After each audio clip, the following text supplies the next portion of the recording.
Good evening. This would be our third underground interview with Alem Bielekiem, coming to you directly from the American Academy of Dissident Sciences. A lot of interesting things happened after our last recording on April 16, when me and Al here organized that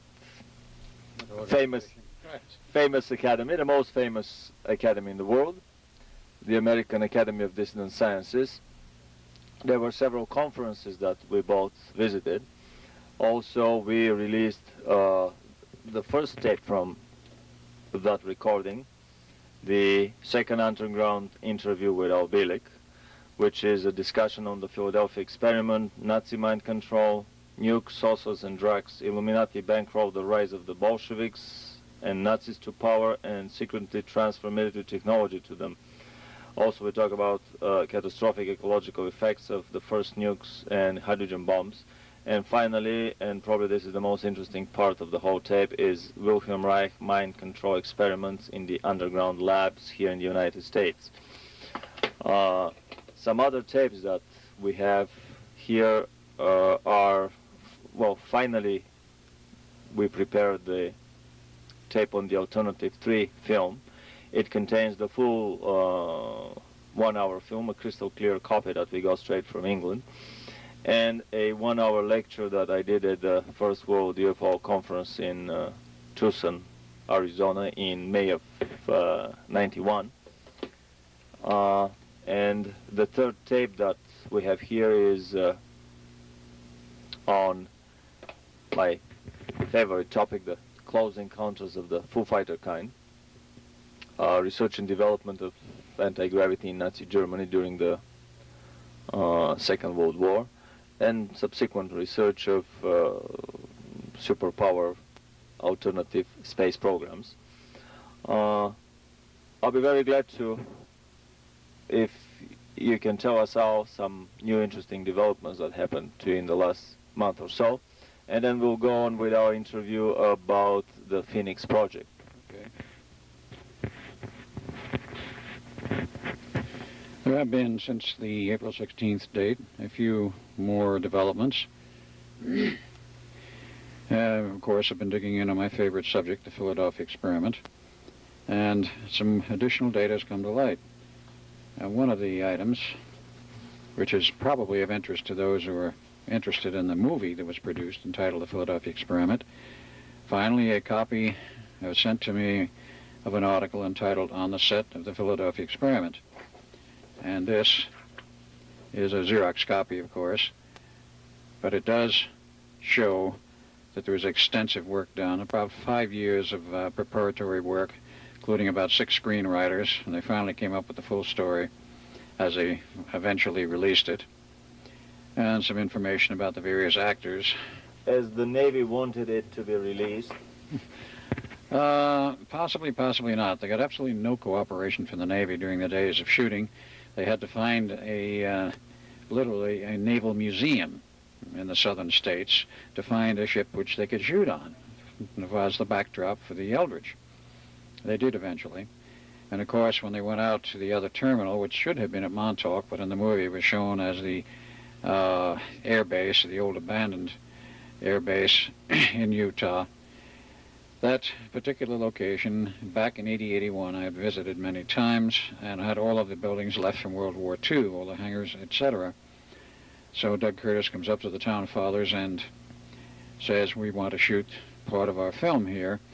And part of the film shows for that we must have burned these buildings down as part of the whole operation.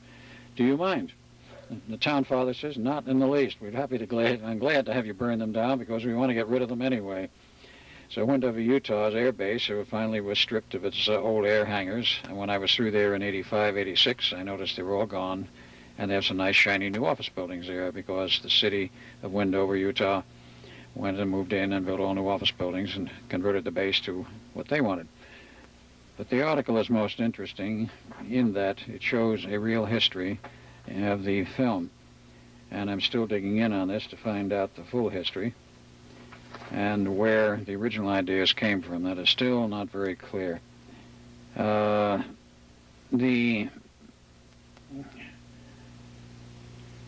title of the magazine here was Starrick, and was the August 82 issue, I believe, is what it says down there. Yeah, that's the August 19, it may be 82. Right. 1982. This was actually released before the movie. So it's sort of a historic document, pre-humous, not posthumous. But I found it very interesting that there is some documentation around about the movie film, and I'm still digging in on the true history of the film, how it came to be, and so forth. There possibly may be a second version of the Philadelphia Experiment movie, but that is very nebulous at this time, and many people who claim to have inside information on this, when you get back to the source, they deny it. Maybe there will be, and maybe there will not, but it's interesting that it has been considered again, and I hope if they do a new one, that it will be much more accurate in terms of the actual history of what happened. Because there was a great deal of fill-in, as Hollywood loves to do, love interest, chase through California, and the whole 9 yards of it. None of that actually took place, as those who've listened to my lectures know. But that part is very interesting. Now, other aspects in trying to dig into the real history of the Philadelphia Experiment and what really happened and who was involved, and are any of these people alive today. I know of 3 sailors who are alive, but they don't want to see me or talk with me. One officer, who I've talked with several times in this matter, Alem Bielekiem of New York City, has talked, and he does not hide it, but he does not lecture publicly on it because he's doing other things to make a living. I've since found several other people, and until I have clearance to give their names, because they were part and parcel of the Philadelphia Experiment in '43, until I have clearance, I will not use their names. One of these people is now dead, and I don't think there's any problem in stating that Captain William Harrison was in charge of the actual observership detail, in which 2 separate observerships were used. One for the first test on July 22nd, and that was a smaller ship, and the final test, which was done on 12 August, involved the use of a small carrier, a jump carrier as they called it. And William Harrison was in charge of both of these tests in terms of the observance of what happened and what went on. How did you meet with these people? By chance? Or did they come up No, to the conferences? I came up to me at some of the conferences, and I finally was able to meet with somebody who, shall we say, knew the facts, and do not want to name this person because he might be in trouble with his employer.